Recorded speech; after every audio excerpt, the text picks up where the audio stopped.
Allah barik fikum. Baik, bismillahirrahmanirrahim. Assalamualaikum warahmatullahi wabarakatuh. Alhamdulillahi rabbil alamin. Wassalatu wassalamu ala asyrafil anbiya'i wal mursalin nabiyyina Muhammadin wa ala alihi wa sahbihi wa tabi'in wa man tabi'ahum bi ihsanin ila yaumiddin. Qala Allahu jalla wa ala, ya ayyuhalladzina amanu taqullaha haqqa tuqatih wa la tamutunna illa wa antum muslimun. Amma ba'd. Ikhwatal iman rahimani wa rahimakumullah.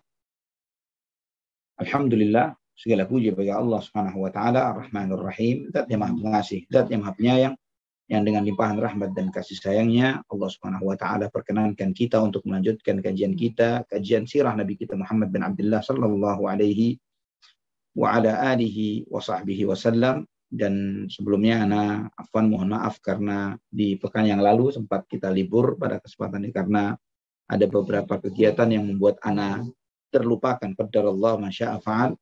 Walillahil hamd. Alhamdulillah pada kesempatan ini kita dimudahkan oleh Allah Subhanahu wa taala untuk melanjutkan kajian sirah ini. Ikhwatul iman rahimani wa rahimakumullah. Pembahasan kita masih sekitar tentang perang Badar. Yang pada kesempatan ini kita akan melihat bagaimana persiapan orang-orang kafir Quraisy di dalam menghadapi peperangan ini.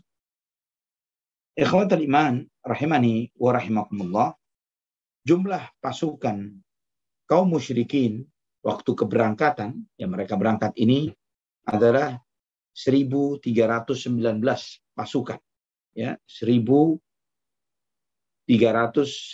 pasukan. Dan ini disebutkan dalam beberapa maraji' dalam hal ini. Namun ada beberapa catatan bahwa 1.300 ini nanti sebagiannya akan balik. Nanti insya Allah dalam kajian sirah kita akan bahas, ya.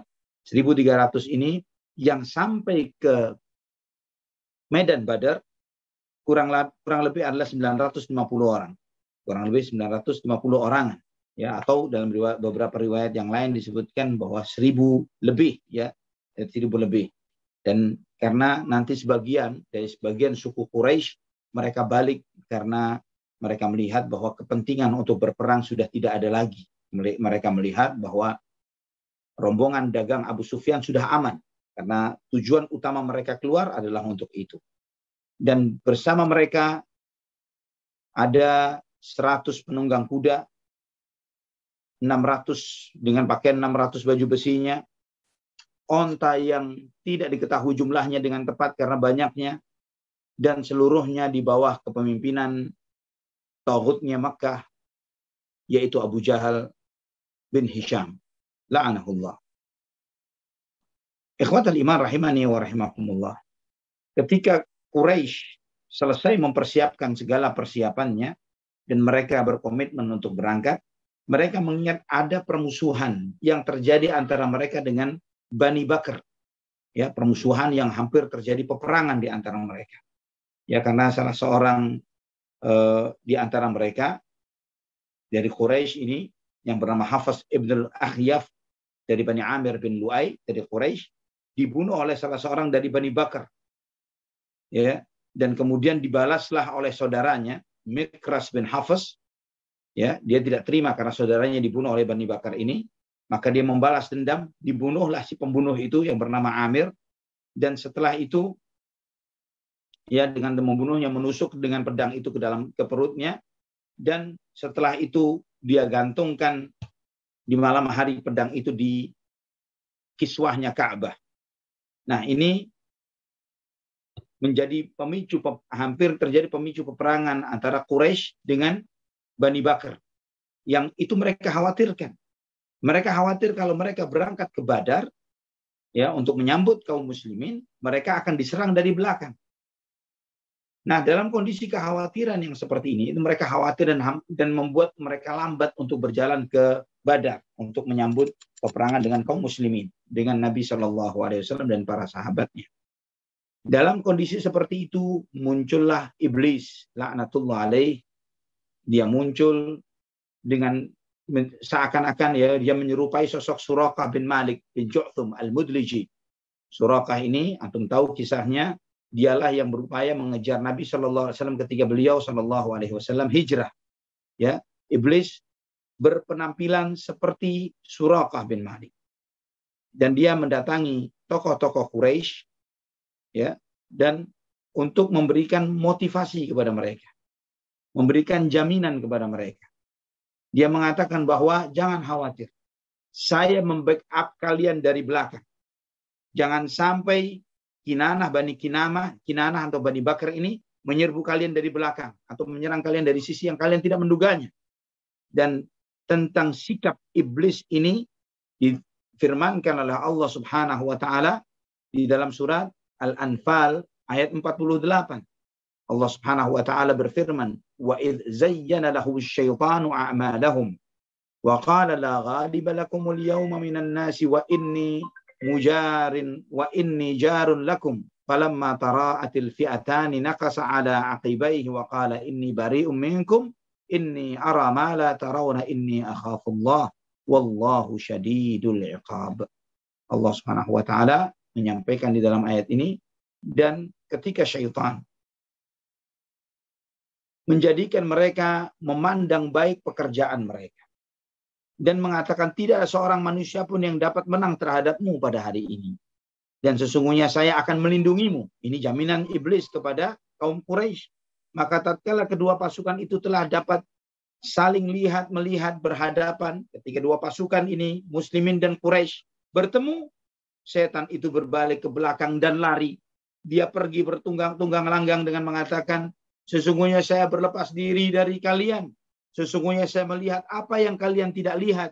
Sesungguhnya saya takut terhadap Allah, dan Allah maha keras siksanya. Ini syaitan. Dan memang upaya syaitan, ikhwatal iman rahimani wa rahimakumullah, adalah memberikan motivasi kepada tentaranya. Motivasi syaitan ini memberikan motivasi kepada wali-wali syaitan untuk berani menghadapi al-haq, menghadapi kebenaran dan orang-orang yang benar. Dan ketika orang-orang yang benar itu istiqamah di atas kebenarannya, maka di saat itulah mereka lari tunggang langgang. Mereka takut. Karena penolong-penolong mereka dari kalangan syaitan tahu bahwa orang-orang yang beriman akan ditolong oleh Allah Subhanahu wa taala. Allah Subhanahu wa taala menolong mereka. Dan kehebatan syaitan dan seluruh bala tentaranya tidak ada nilai dengan kemahakuatan Allah Subhanahu wa taala. Maka ketika mereka mendapatkan motivasi seperti ini dari sosok yang berpenampilan seperti Suraqah bin Malik itu, padahal dia adalah iblis, maka mereka pun keluar dengan segala emosi dan marahnya, dengan segala persenjataannya. Mereka keluar untuk membangkang dan menentang Allah Subhanahu wa taala dan Rasulnya. Mereka membawa biduanita, penyanyi-penyanyi dengan tabuhan-tabuhan rebananya, bernyanyi dengan mengolok-olok kaum muslimin pada saat itu. Mereka keluar dengan kesombongannya dan kecongkakannya. Dan Allah Subhanahu wa taala abadikan itu di dalam firman-Nya di surat Al-Anfal ayat 47. Allah Subhanahu wa taala berfirman, "Wala takunu kalladzina kharaju min diyarihim bataran wa ria'an nasi wa yasudduna an sabilillah wallahu bima ya'maluna muhit." Allah Subhanahu wa taala menyampaikan, dan janganlah kamu menjadi seperti orang yang keluar dari negerinya, dari kampungnya, dengan rasa yang penuh dengan keangkuhan dan kesombongan, dan dengan maksud riya kepada manusia, pamer kepada manusia, serta menghalangi orang dari jalan Allah. Dan ilmu Allah Subhanahu wa taala meliputi apa yang mereka perbuat. Ibnu Abbas, Mujahid, Qatadah, Ad-Dhahhak, As-Suddi di dalam menafsirkan ayat ini menyampaikan, wala takunu kalladzina kharaju min diyarihim bataran wa ria'an nas. Maksud dari ayat ini, yang dimaksud ketika turunnya ayat ini adalah mereka orang-orang musyrikin yang mereka keluar dari negerinya untuk memerangi Rasulullah SAW pada peristiwa perang Badar. Dan ingat ikhwatal iman rahimani wa rahimakumullah, dalam salah satu kaidah yang disampaikan oleh para ulama di dalam menafsirkan ayat-ayat Al-Quran, bahwa ayat-ayat Al-Quran itu al-ibratu bi'umumil lafzi la bi khususis sabab, bahwa mengambil ibrah dan pelajaran dari ayat-ayat Al-Quran itu dari keumuman lafaznya, bukan dari kekhususan sebabnya. Maksudnya apa? Maksudnya adalah walaupun ayat ini konteks turunnya terkait dengan kaum musyrikin yang keluar dari rumahnya, dari negerinya untuk menghadapi kaum muslimin pada peristiwa perang Badar, namun ayat ini bersifat umum, ya, bersifat umum, mencakup mereka-mereka yang keluar dari negerinya untuk berperang menghadapi kaum muslimin di dalam setiap medan peperangan yang menghalangi Allah Subhanahu wa taala dan Rasul-Nya. Ya, segala apa yang mereka lakukan ini mereka lakukan dengan kesombongan, dengan kecongkakan, dengan pamer kehebatan pasukannya, dengan tujuan menghalangi manusia dari jalan Allah Subhanahu wa taala, sedangkan Allah Maha tahu terhadap apa yang mereka perbuat. Ikhwatal iman rahimani wa rahimakumullah. Pasukan Quraisy yang sedemikian besarnya ini disuplai konsumsinya oleh 12 orang. Di antaranya Al-Abbas bin Abdul Muttalib, Utbah bin Rabi'ah, Harith bin Naufal, Tu'aimah bin Adi, Abul Bakhtari bin Hisham, Hakim bin Hizam, An-Nadhr ibn al-Harith, Abu Jahal bin Hisham, Umayyah bin Khalaf, ya, dan kemudian Nabih dan Munabbih, putra dari Al-Hajjaj bin Amir, serta Suhail bin Amr. Setiap mereka, masing-masing mereka, tiap hari, rombongan pasukan ini saking besarnya jumlahnya, tiap hari mereka menyembelih antara 9 sampai 10 ekor onta per hari. 9 sampai 10 ekor onta per hari mereka sembelih untuk konsumsi pasukan yang besar ini. Pertama kali yang mempelopori, yang pertama kali menyembelih ontanya untuk diberikan sebagai konsumsi bagi pasukan ini adalah Abu Jahal bin Hisham la'anahullah, dan itulah yang Allah Subhanahu wa taala sampaikan di dalam surat Al-Anfal ayat 36. Allah berfirman, innal ladzina kafaru yunfiquna amwalahum liyasuddu an sabilillah fasayunfiqunaha thumma takunu alaihim hasratan thumma yughlabun. Allah Subhanahu wa taala berfirman, sesungguhnya orang-orang kafir itu mereka menafkahkan harta mereka untuk menghalangi manusia dari jalan Allah. Mereka akan menafkahkan harta itu. Kemudian harta yang mereka belanjakan itu akan menjadi penyesalan bagi mereka. Dan mereka bakal kalah. Dan ke dalam jahanamlah orang-orang kafir itu akan dikumpulkan. Kata Al-Hafidz Ibnu Katsir rahimahullah ketika menafsirkan ayat ini, beliau menyampaikan, Mujahid meriwayatkan, juga Sa'id bin Jubair, juga Al-Hakam bin Utaibah, As-Suddi, Ibnu Abzi, bahwa ayat ini turun terkait dengan Abu Jahal dan semua uang yang dia belanjakan untuk memerangi Rasulullah Shallallahu Alaihi Wasallam. Ya, yang dibelanjakan ini terkait dengan Abu Sufyan. Ya, kata Ibnu Katsir meriwayatkan bahwa itu adalah apa yang dibelanjakan oleh Abu Sufyan dan semua apa yang dia belanjakan untuk memerangi Rasulullah Shallallahu Alaihi Wasallam, baik di perang Badar maupun sesudahnya nanti di perang Uhud. Dan kemudian Ibnu Katsir menjelaskan, apapun sebab turunnya, kata beliau, ayat ini bersifat umum, walaupun sebab turunnya adalah khusus. Allah Subhanahu wa taala menyampaikan di dalam ayat ini bahwa orang-orang kafir, mereka membelanjakan harta mereka untuk menghalangi manusia dari mengikuti jalan kebenaran.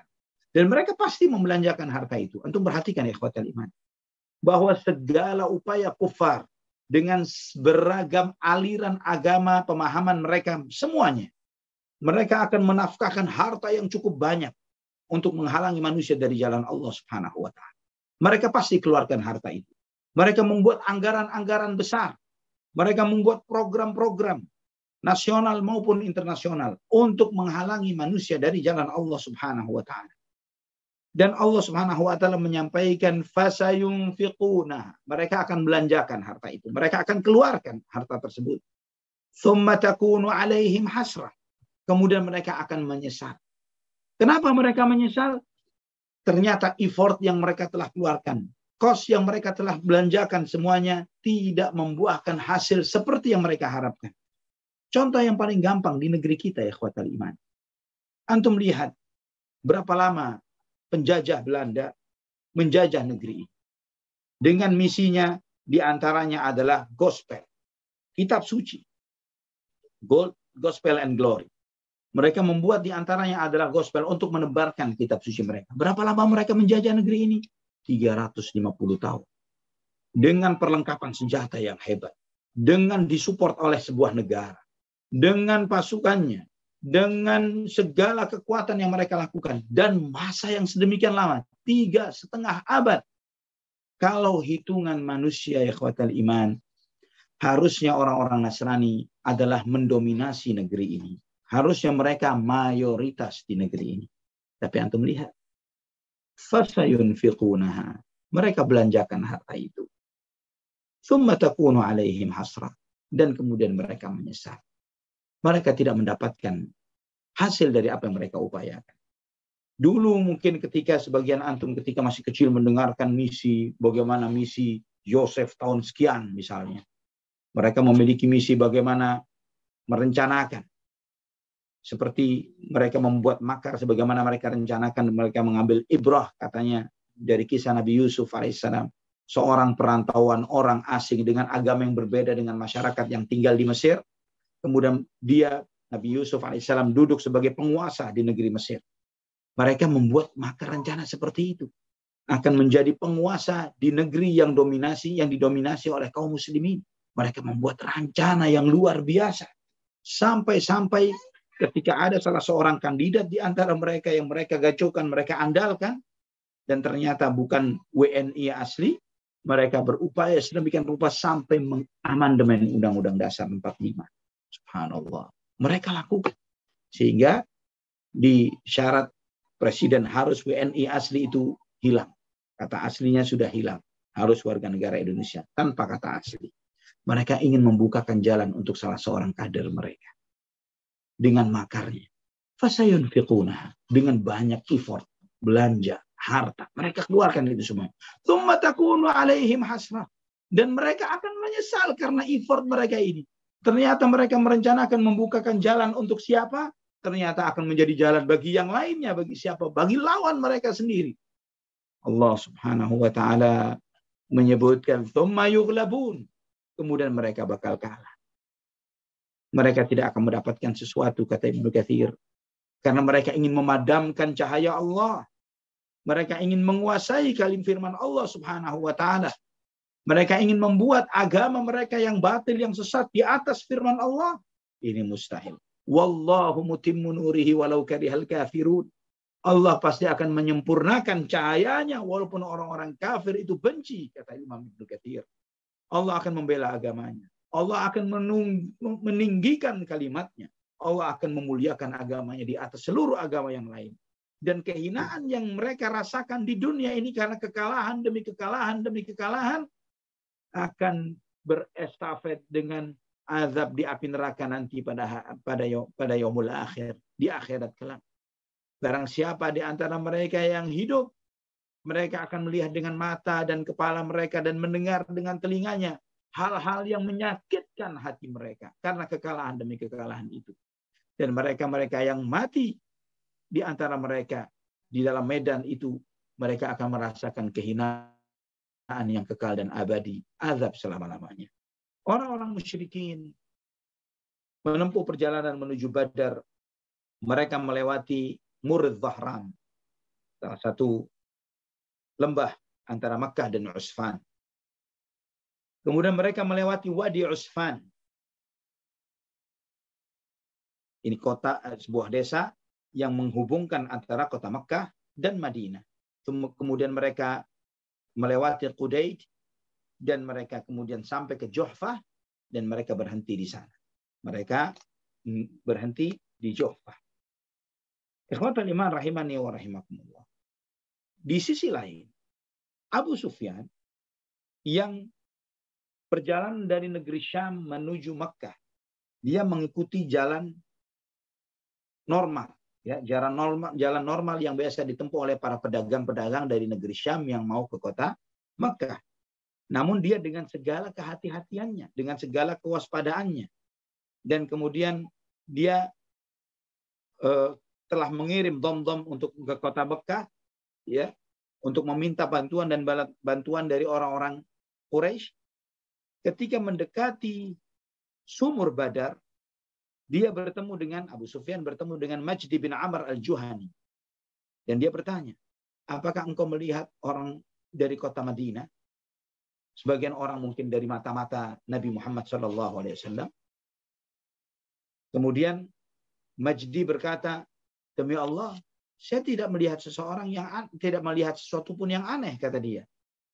Kecuali saya melihat dua orang penunggang kuda, dua penunggang onta yang sedang istirahat, ya, di tempat ini, sedang istirahat dan minta minum air, minta air diisikan ke tempat minum mereka.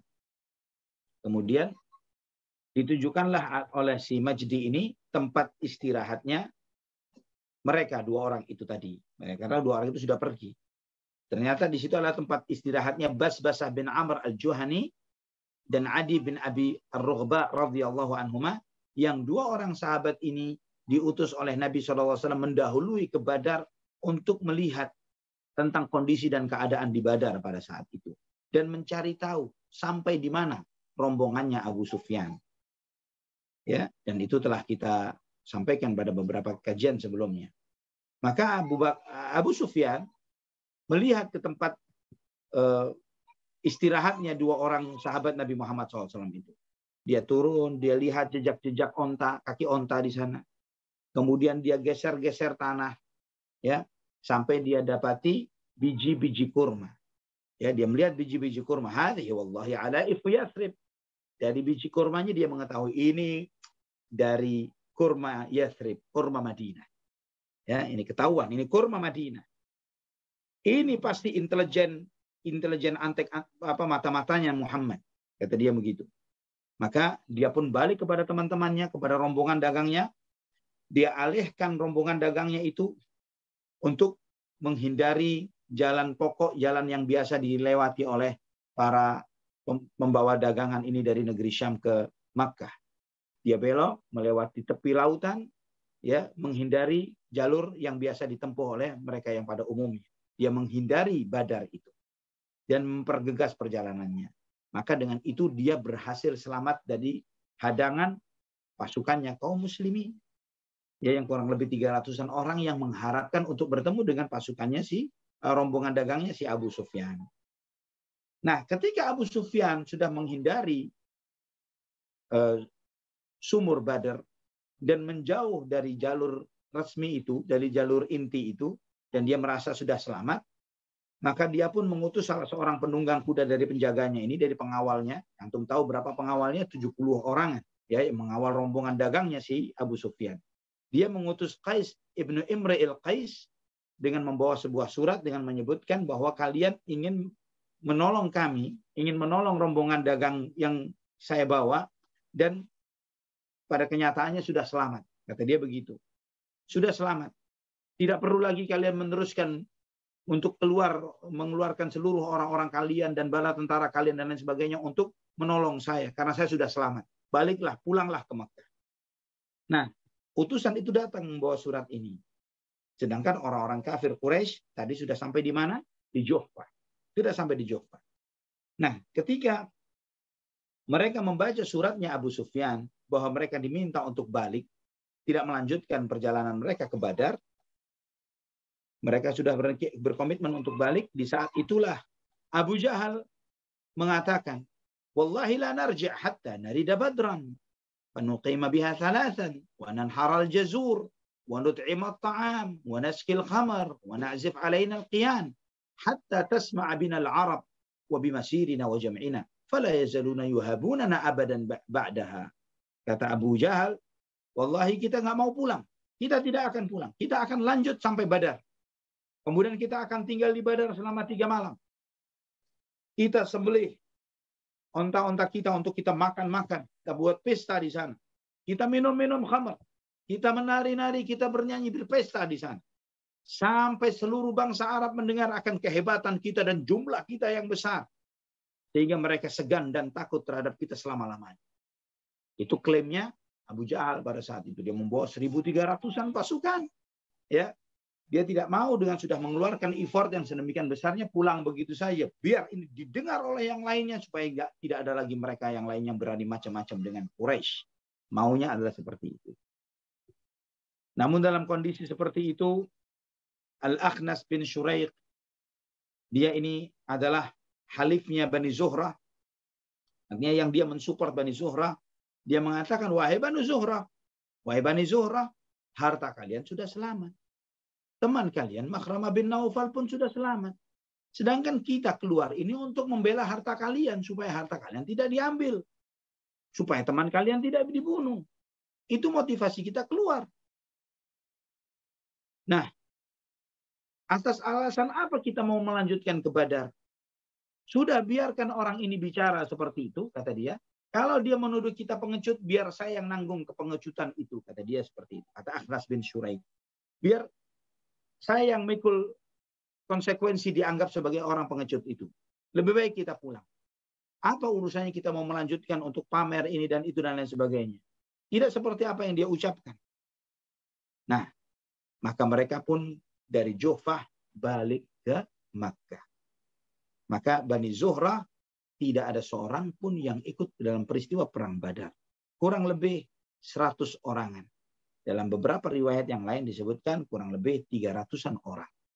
Ya, ini sebagaimana disebutkan dalam kitab Tabaqatul Kubra. Ketika Bani Zuhrah balik, apalagi Bani Hashim, keluarga dan kerabat dekat Nabi Muhammad SAW. Maka Bani Hashim pun mereka juga mulai merapi-rapikan barang mereka untuk balik ke kota Makkah. Tapi hal itu tidak didiamkan oleh Abu Jahal. Dia wallahi la tufariquna hadhihi al-isabah hatta narja. Jangan macam-macam kalian. Jangan kalian tinggalkan kita sampai kita bareng-bareng pulang ke Makkah. Maka mereka pun melanjutkan perjalanan mereka, orang-orang musyrikin ini ke Badar. Ya, dan mereka sampai di satu tempat di belakang bukit yang disebut Idwatul Qaswa, ya, beberapa jarak dari Badar, mereka berhenti di sana. Nah, ikhwatan iman rahimani wa rahimakumullah. Berita rombongan Quraisy yang dahsyat, yang besar ini 1.300-an orang yang hal itu sampai kepada Nabi SAW. Informasi ini sampai kepada Rasulullah SAW bahwa orang-orang Quraisy tidak diam diri. Mereka tidak akan membiarkan harta dagangan mereka yang sedemikian besarnya. Kalau tidak salah telah kita lakukan hitungan kurang lebih pendekatannya kurang lebih dengan nominal saat ini kurang lebih 500-an miliaran rupiah.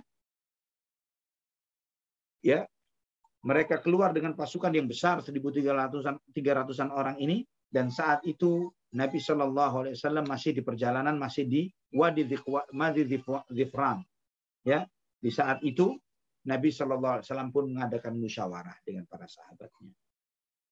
Nabi SAW menyampaikan kepada para sahabatnya tentang kondisi orang-orang Quraisy yang keluar dari kotanya Mekah dengan seluruh pasukannya, dengan segala perlengkapan dan persiapannya, dengan jumlah yang berlipat-lipat lebih banyak daripada jumlah kaum muslimin yang ada pada saat.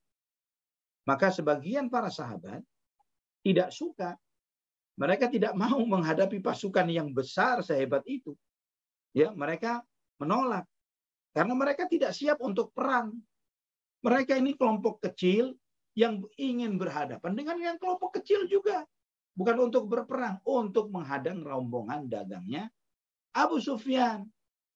Mereka mengira itu yang akan mereka hadapi. Mereka tidak menyangka bahwa mereka akan menghadapi Quraisy dengan 1.000-an pasukan lebih. Nah, ketika mereka mengetahui bahwa Quraisy keluar dengan pasukan kudanya, pasukan pejalan kakinya, pemberaninya, para petarung-petarungnya, orang-orang hebatnya, maka mereka tidak suka dengan luar biasa. Mereka merasa tidak siap. Dan kekhawatiran itu Allah Subhanahu wa ta'ala tunjukkan kepada kita. Allah Subhanahu wa ta'ala abadikan untuk kita semuanya, untuk menjadi pelajaran bagi kita semua ikhwatal iman rahimani wa rahimakumullah. Allah Subhanahu wa taala firmankan di surat Al-Anfal dari ayat 5 sampai ayat 7. Allah Subhanahu wa taala berfirman, "Kama akhrajaka rabbuka min baitika bil haqqi wa inna fariqan minal mu'minina lakarihun. Yujadilunaka fil haqqi ba'da ma tabayyana ka'annama yusaquna ila al-maut wa hum yanzurun. ya'idukumullahu ihda ta'ifataini annaha lakum wa tawadduna anna ghaira dhati syaukati takunu lakum wa yuridullahu an yuhiqqal haqqa bi kalimatihi wa yaqta'a dabiral kafirin. Allah Subhanahu wa taala berfirman, sebagaimana Tuhanmu menyuruhmu pergi dari rumahmu dengan kebenaran, padahal sesungguhnya sebagian dari orang-orang beriman tidak menyukainya. Sebagian orang beriman berat menghadapi. Mereka membantahmu tentang kebenaran. Sesudah nyata bahwa mereka pasti menang. Seolah-olah mereka dihalau kepada kematiannya. Digiring kepada kematian mereka. Sedangkan mereka melihat sebab kematian itu. Dan ingatlah, ketika Allah menjanjikan kepadamu bahwa salah satu dari dua golongan yang kamu hadapi adalah untukmu. Maksudnya salah satu dari dua golongan, Allah Subhanahu wa taala menyampaikan kepada Nabi Muhammad SAW, kamu akan menghadapi salah satu dari dua pasukan. Kalau tidak rombongan dagangnya Abu Sufyan, maka kamu akan menghadapi orang Quraisy. Itu yang disampaikan oleh Allah Subhanahu wa taala. Sedangkan kamu menginginkan bahwa yang tidak mempunyai kekuatan senjatalah yang untukmu. Kaum muslimin berkeinginan untuk berhadapan dengan rombongan dagangnya Abu Sufyan yang tidak bersenjata, senjatanya minim. Dan Allah menghendaki untuk kebenaran yang benar dengan ayat-ayatnya dan memusnahkan orang-orang kafir. Agar Allah Subhanahu wa taala menetapkan al-haq, menetapkan liyuhiqqal haqqa bikalimatihi wa yaqta'a dabiral kafirin. Agar Allah menetapkan al-haq, kebenaran, dengan membatalkan yang batil, walaupun orang-orang musyrik, orang-orang berdosa itu tidak menyukainya. Allahu Akbar. Ikhwatal iman, rahimani wa rahimakumullah. Allah Subhanahu wa taala menegaskan bahwa walaupun orang-orang yang berbuat syirik itu, para pelaku dosa ini tidak menyukainya, mereka bakal melihat hati. Ikhwatal iman, ayat ini menggambarkan kepada kita dahsyatnya ketetapan Allah Subhanahu wa taala dan hebatnya kekuasaan Allah Subhanahu wa taala di dalam menetapkan takdir. Yang terkadang takdir itu seakan-akan kita ini digiring menuju kematian kita. Walaupun dalam konteks kebenangan dan kebenaran. Seakan-akan kita penuh dibayangi ketakutan yang luar biasa untuk membela kebenaran. Terkadang kita, ya Allah, jumlah pasukan lawan yang besar, kita yang minim, yang sedikit. Sebagaimana dihadapi kaum muslimin dalam peristiwa perang Badar ini. Sehingga kaum muslimin pada saat itu, para sahabat radhiyallahu anhum, mereka menginginkan berbeda dengan apa yang dikehendaki oleh Allah Subhanahu wa taala. Mereka berharap ini akan mendapatkan menghadapi pasukan yang remeh. 70 orang menghadapi 300-an orang. Akan dengan sebentar mereka akan hadapi. Pulang dengan membawa ghanimah yang hebat. Rampasan perang yang dahsyat. Mereka menghayalkan itu. Namun kita melihat ikhwatal iman. Kisah peristiwa perang Badar adalah kisah yang tidak akan pudar. Kisah peristiwa perang Badar adalah kisah tentang akidah dan iman. Kisah bagaimana Allah Subhanahu wa taala menunjukkan keunggulan al-haq. Kisah yang dengannya Allah Subhanahu wa taala membedakan bainal haq wal batil, yaumul furqan, hari pembeda antara hak dan batil. Kisah kebenaran yang Allah tunjukkan di hadapan musuh-musuhnya dengan senjata lengkapnya, dengan segala bekalnya, dan kaum muslimin ahlul haq dengan kesederhanaan dan jumlahnya, dengan lemahnya, dengan sedikitnya. Kisah kemenangan hati yang terpaut, yang nyambung dengan Allah Subhanahu wa taala. Ketika lemahnya materi, lemahnya perlengkapan, lemahnya fisik, lemah itu semuanya. Namun tidak ada kata lemah ketika Allah Subhanahu wa taala menolong kelemahan tersebut. Maka segala kelemahan itu berubah menjadi kekuatan yang dahsyat, yang luar biasa. Kisah kemenangan hati yang terkadang pada kondisi itu, sebagian hati pun tidak siap untuk menyambut kemenangan ini. Namun dengan keyakinan yang dominan, yang kuat, mengalahkan segala realita materi yang Allah Subhanahu wa taala tunjukkan dalam kisah ini. Dengan keyakinan yang kuat, dengan kebenaran akidah, Allah Subhanahu wa taala menangkan umat Islam. Ikhwatal iman rahimani wa rahimakumullah. Maka antum lihat dalam ketika terjadi peristiwa peperangan itu, pertikaian, perseteruan antara al-haq dan yang batil, maka dengan keyakinannya, dengan akidahnya, dengan imannya, Allah Subhanahu wa taala menangkan kebenaran. Ikhwatal iman rahimani wa rahimakumullah. Nabi SAW berdiskusi dalam kondisi itu dengan para sahabatnya. Nabi bermusyawarah, bagaimana ini? Ternyata kita tidak akan menghadapi pasukan Abu Sufyan. Rombongan dagang Abu Sufyan yang cuma sekian puluh orang saja. Ternyata Quraisy Makkah telah mengeluarkan seluruh isi perut dan hatinya. Semua orang-orang inti keluar dengan semua isi. Ini yang akan kita hadapi. Ketika Nabi bermusyawarah seperti ini, para tokoh-tokoh muhajirin, Abu Bakar As-Siddiq radhiyallahu an menyampaikan kalimat-kalimat untuk membela Nabi sallallahu alaihi wasallam. Kemudian Umar bin Al-Khattab radhiyallahu an mengatakan juga, menimpali perkataan Abu Bakar As-Siddiq radhiyallahu an dengan mengatakan, ya Rasulullah, innaha Quraisyun wa izzuha wallahi ma dhallat mundu azzat wala amanat mundu kafarat wallahi latuqatilannak fata'ahab lidzalika uhbatahu wa a'idda lahu uddatah. Ya Rasulullah, ini Quraisy dengan segala kesombongannya, dia tidak akan mau tunduk. Tidak akan pernah mau tunduk. Tidak akan pernah beriman ketika berkomitmen untuk kufur, untuk kafir. Demi Allah mereka bakal terus maju, akan memerangi terus kita ya Rasulullah. Maka tidak ada kata lain. Siap kita hadapi mereka. Kita persiapkan diri untuk menghadapi mereka. Dengan apa yang kita punya. Nabi SAW mendengar perkataan Abu Bakar.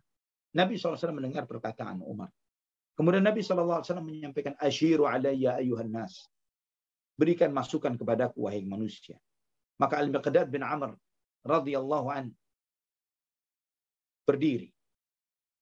Ketika melihat Miqdad berdiri, Abdullah bin Mas'ud radhiyallahu mengatakan, syahidtu minal Miqdad bin Amr mashhadan li an akuna sahibahu ahabba ilayya mimma uddila bih. Kata Abdullah bin Mas'ud, saya melihat sikapnya Al-Miqdad bin Amr, sikap yang saya berharap untuk terus menjadi temannya selama-lamanya.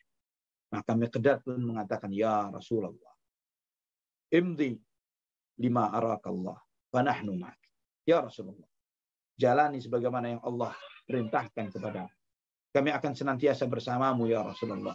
Wallahi la naqulu laka kama qalat banu Israel li Musa. Demi Allah, ya Rasulullah, kami tidak akan berkata seperti perkataan Bani Israel kepada Musa alaihissalam.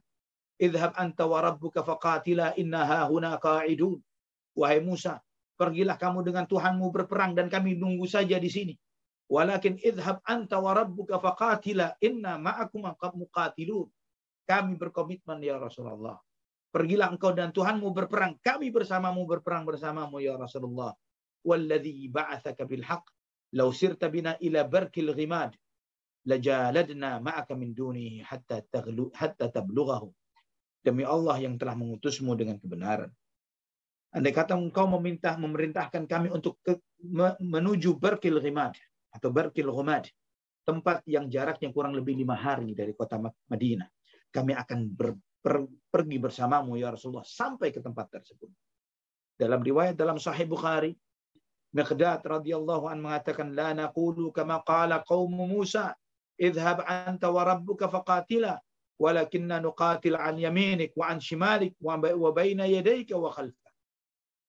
Kami tidak akan berkata sebagaimana perkataan kaumnya Musa, pergilah engkau dan Tuhanmu, silahkan sana berperang.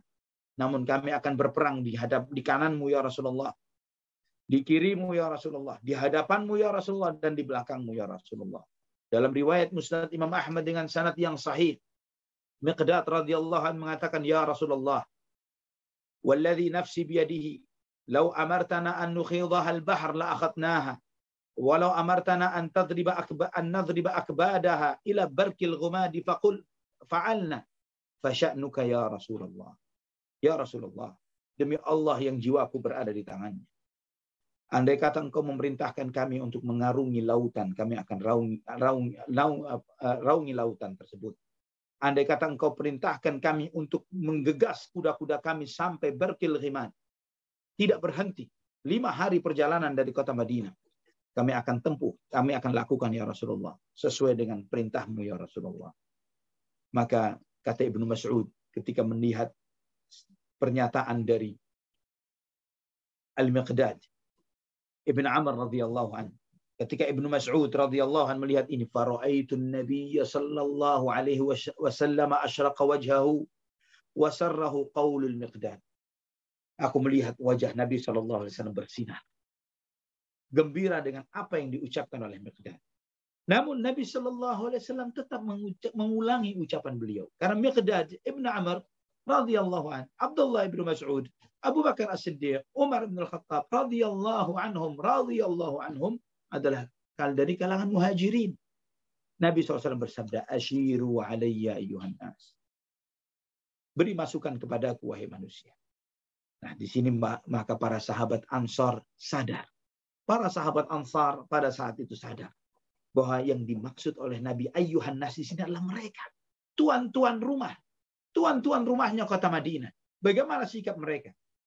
Apakah mereka akan menganggap ini peperangan pribadi Nabi dan kaum muhajirin yang dari Mekah melawan saudara dan teman dan lawan-lawan mereka dari Mekah, atau ini peperangan akidah? Peperangan kaum muslimin muhajirin wal ansar melawan kufar Quraisy. Maka di saat itu pimpinan dari sahabat Ansar, Sa'ad bin Mu'adz radhiyallahu anhu, beliau berkata, wallahi laka'annaka turiduna ya Rasulullah. Demi Allah, seakan-akan apa yang kau sampaikan ini untuk kami ya Rasulullah. Engkau menunggu jawaban dari kami? Nabi SAW menjawab, ajal. Iya, saya menunggu jawaban dari kalian, sahabat Ansar. Maka saat mengatakan, qad amanna bik, wa saddaqnak, wa syahidna anna ma ji'ta bihi huwal haq, wa a'tainaka ala dhalika uhudana, wa mawathiqana, ala sam'i wa ta'ah. Ya Rasulullah, kami telah beriman kepadamu. Kami membenarkan. Kami menyaksikan bahwa apa yang kamu bawa adalah benar. Risalah ini benar. Kami telah membuat komitmen kami untuk membelamu ya Rasulullah dengan penuh ketaatan, dan kami dengar semua perintah ya Rasulullah. Famdi ya Rasulullah lima aradta fanahnu ma'ak. Apa yang kau perintahkan kepada kami, kami bersamamu ya Rasulullah.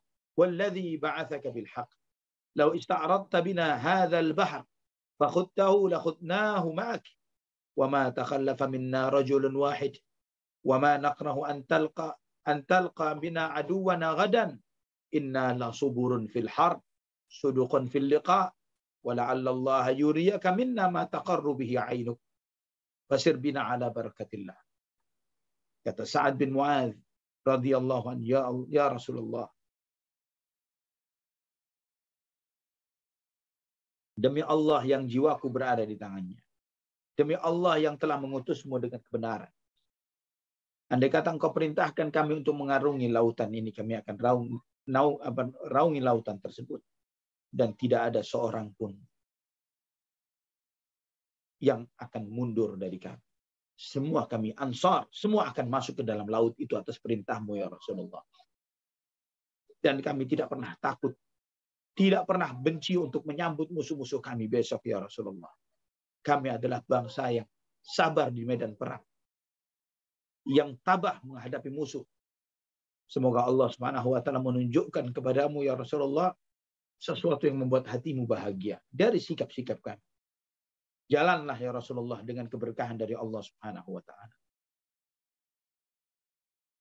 Maka bergembiralah Nabi sallallahu alaihi wasallam dengan ucapan Sa'ad bin Mu'adz radhiyallahu anhu.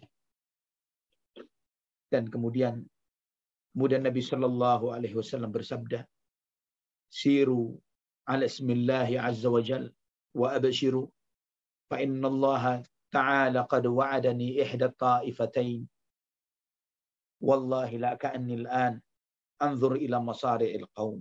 Hadis ini diriwayatkan oleh Ibnu Ishaq dalam sirahnya dengan sanad yang sahih. Nabi SAW bersabda, mari kita jalan. Kita tempuh perjalanan ini dengan nama Allah Subhanahu wa taala dan bergembiralah. Karena sesungguhnya Allah Subhanahu wa taala telah menjanjikan kepadaku salah satu dan dua pasukan ini. Dan demi Allah seakan-akan saat ini melihat tempat tumbangnya masing-masing mereka di medan perang.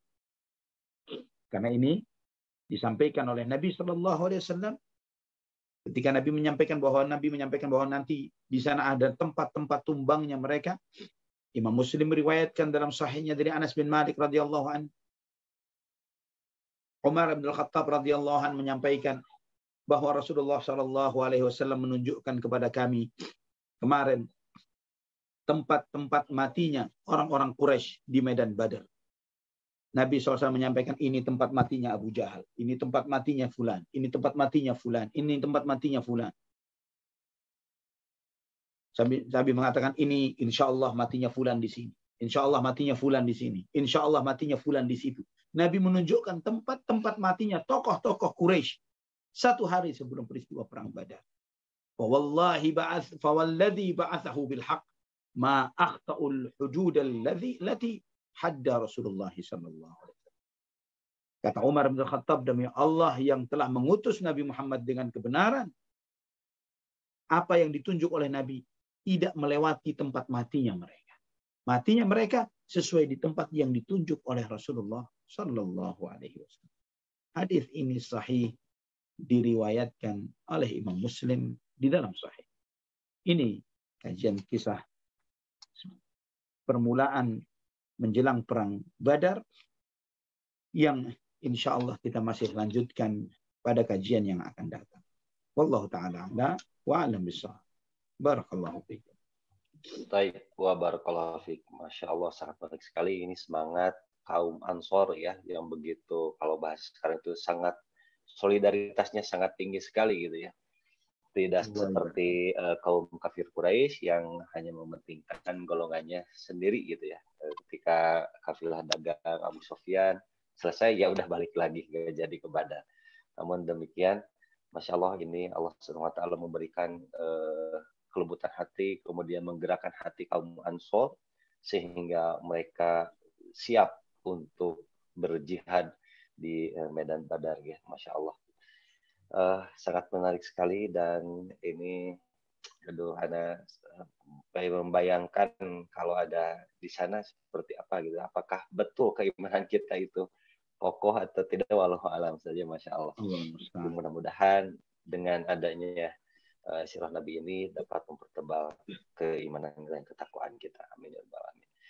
Alhamdulillah, kita sudah memasuki ke sesi 2, yakni sesi tanya jawab, dan sudah ada yang bertanya di sini.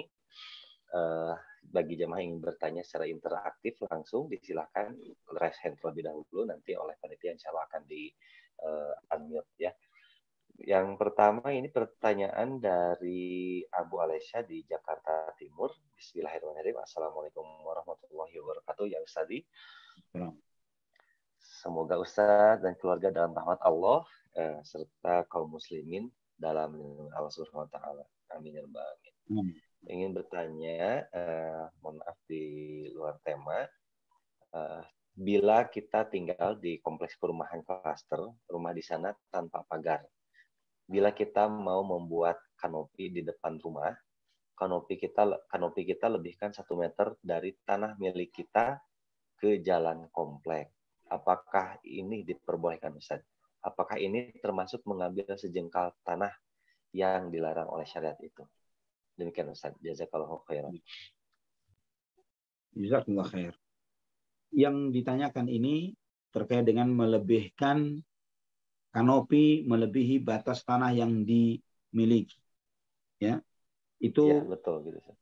Melebihi 1 meter tadi disampaikan, gitu ya? Betul, Ustaz. Lebih 1 meter. Ini haram. Hukumnya haram. Dan bahkan itu termasuk dosa besar. Ya. Dalam sebuah hadis Nabi SAW bersabda, "Man zalama qaida shibrin minal ard, tawaqahu Allahu yaumal qiyamati min 7 ardin." Barang siapa yang berbuat zalim, melebihkan hak tanahnya atau mengurangi hak tanah orang lain sejengkal, Allah Subhanahu wa Ta'ala akan pikulkan, kalungkan kepadanya 7 bumi nanti pada hari kiamat. Ini kalau ngambil sejengkal, gimana 1 meter? Ya, jika sejengkal saja akan dikalungkan kepadanya 7 bumi. Bagaimana jika dia mencuri atau berbuat zalim sampai 1 meter atau lebih? Allahul musta'an. Baik. Kita beralih ke pertanyaan berikutnya. Bismillahirrahmanirrahim. Assalamualaikum ya Ustazana. Izin bertanya tentang hukum qaza, qaza ya, qaza atau qaza.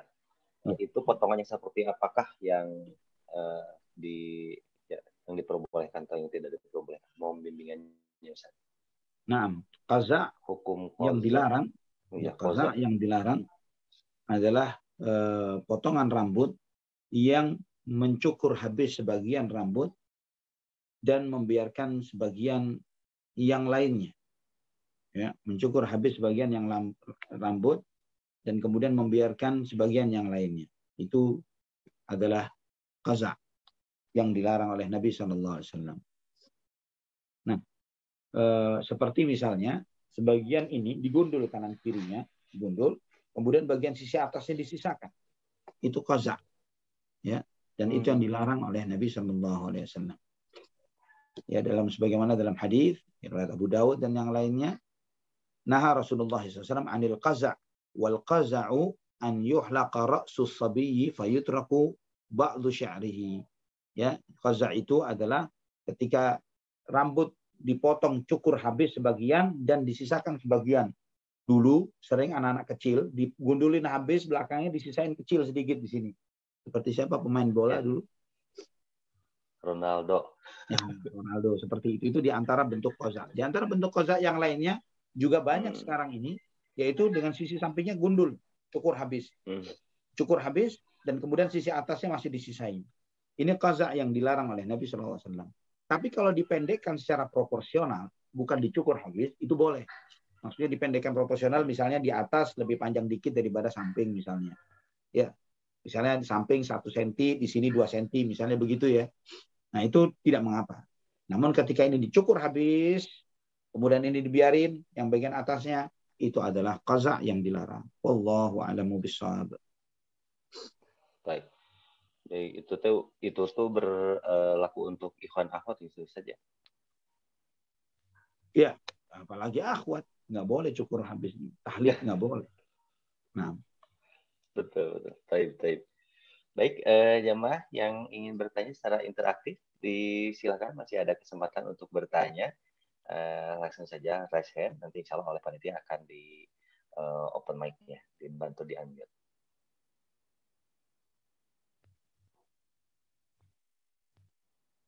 Baik, jika tidak ada, di WA pun tidak ada, mungkin boleh sampaikan kesimpulan pada malam hari ini. Nah, baik, insya Allah tema berikutnya adalah perjalanan umat Islam, pasukan kaum muslimin ke Badar. Ya, perjalanan kaum muslimin ke Badar. Itu tema kita yang akan datang insya Allah. Dan masih panjang ceritanya perang Badar ini. Ikhwatul iman rahimani wa rahimakumullah.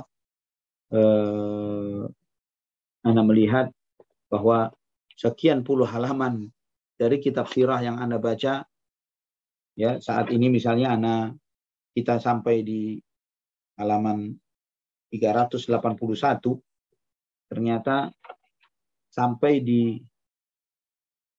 halaman 460-an pun masih tentang perang Badar. Ya, jadi masih nafas kita masih harus kuat untuk membahas tentang peristiwa perang Badar ini, karena banyak hal detail yang mungkin terlewatkan bagi sebagian kita ketika mungkin mengkaji sirah dari beberapa literatur yang singkat. Namun alhamdulillah, barakallahu fikum, semoga Allah SWT memberikan keberkahan kepada antum, kepada panitia kajian, dari pekerja mengaji yang memprakarsai kajian ini, ya kajian sirah ini, dan kita alhamdulillah sudah berjalan 3 tahun Kang Zaid.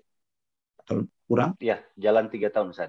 Dari jalan 3 tahun kajian ini. Iya. Masya Allah, jalan 3 tahun dan sedikit sekali, insya Allah masih ada mungkin absen-absen, libur-libur, tapi sedikit sekali kita absen-absen di hari Senin ini.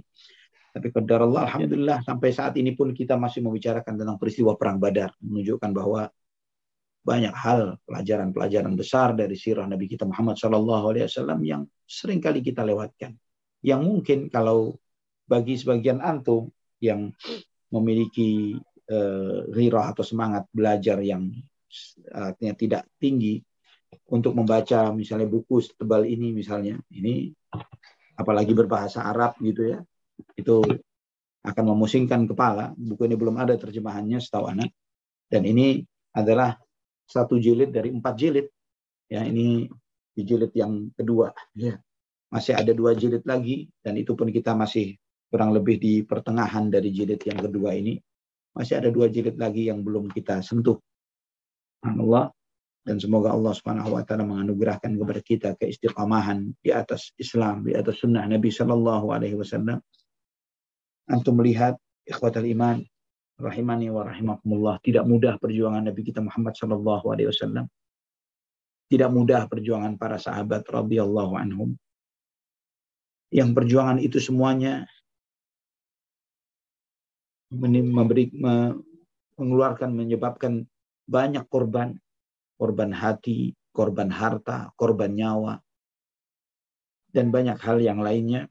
Itu semuanya adalah demi tegaknya dinul Islam dan sampainya hidayah Islam itu ke dalam hati-hati antum semuanya. Sampainya hidayah Islam ini ke dalam hati-hati kita, dan itu akan memberikan keselamatan kepada kita dunia dan akhirat. Untuk demi kebaikan kita. Dan jika kita menyadari demikian hebatnya perjuangan Nabi kita Muhammad SAW untuk dinul Islam ini, namun kemudian sebagian kita dengan hanya dituntut untuk hal-hal yang sederhana, menjalankan sholat 5 waktu, taubat dari maksiat dan dosa, untuk menjalankan syariat-syariat yang Allah Subhanahu wa taala wajibkan, atau menghidupkan sunnah-sunnah Nabi SAW, itu pun kita masih berat. Maka tidak ada kata lain bagi orang-orang yang seperti itu kecuali mereka adalah orang-orang yang bakhil dan jahat terhadap diri mereka sendiri, dan orang-orang yang tidak pandai bersyukur terhadap perjuangan dakwah dan perjuangan jihad Rasulullah SAW. Beliau yang sedemikian telah berkorban untuk kita, maka hendaknya kita bergegas menyambut. Kita tidak diminta untuk mengarungi lautan, kita tidak diminta untuk seperti digiring menuju kematian kita. Tidak ada yang berat yang Allah dan Rasulullah SAW perintahkan kepada kita saat ini, di zaman ini, kecuali iman, beramal saleh, saling menasihati dengan kebenaran, saling menasihati dengan kesabaran, tawasau bil haq, berupaya untuk amar ma'ruf dan nahi munkar, menyampaikan kebenaran, mengingkari kemunkaran, sampai kita mati di jalan itu, insyaallah ya Rabb, di atas keimanan kepada Allah Subhanahu wa taala. Ini ikhwatal iman rahimani wa rahimakumullah. Semoga Allah Subhanahu wa taala senantiasa memberikan taufik dan hidayahnya kepada kita semuanya. Kita tutup dengan doa kafaratul majlis. Aqulu qouli hadza, subhanakallahumma wa bihamdika asyhadu an la ilaha illa anta astaghfiruka wa atubu ilaik. Wassalamualaikum warahmatullahi wabarakatuh. Barakallahu fiikum. Waalaikumsalam warahmatullahi wabarakatuh.